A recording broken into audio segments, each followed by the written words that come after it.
এটা কি করে হতে পারে? ভগবান গণপতির মূর্তি বারবার জলের ওপর চলে আসা, এর অর্থ হলো ভগবান গণপতি বিসর্জন চাইছেন না।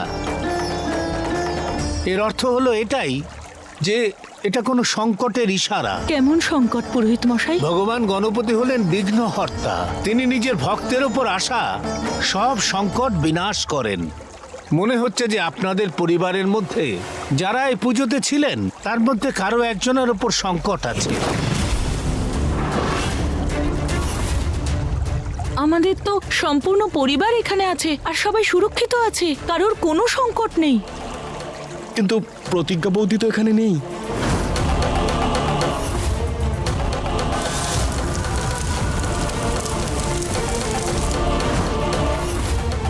প্রতিজ্ঞা তো আমাদের সঙ্গেই আসছিল বিসর্জনের জন্য, তাহলে ও কোথায় চলে গেল?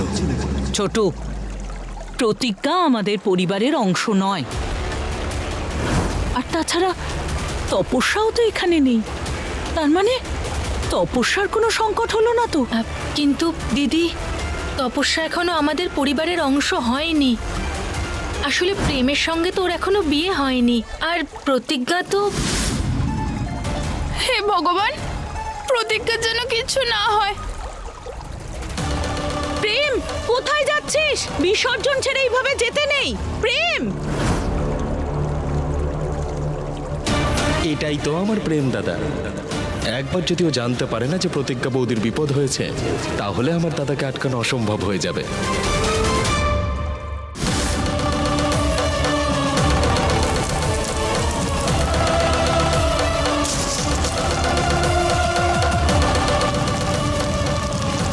প্রতিজ্ঞা, আরে তুমি কোথায় চলে গেলে?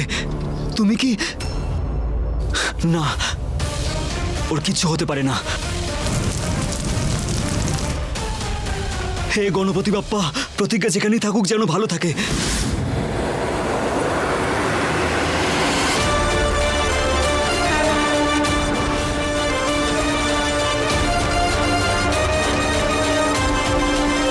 গণপতি বাপ্পার প্রসাদ হয়তো কেউ ফেলে গেছে।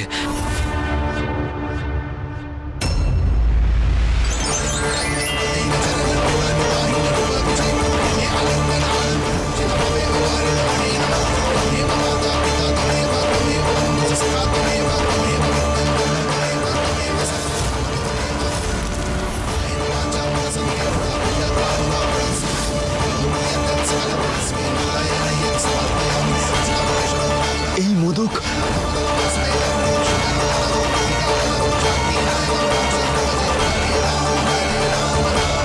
এটা এটা গণপতি বাপ্পার কোনো সংকেত নয় তো?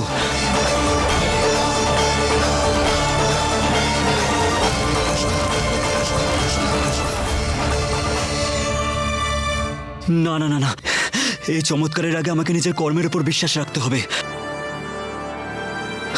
কিন্তু আমার মন তো অন্য কথা বলছে।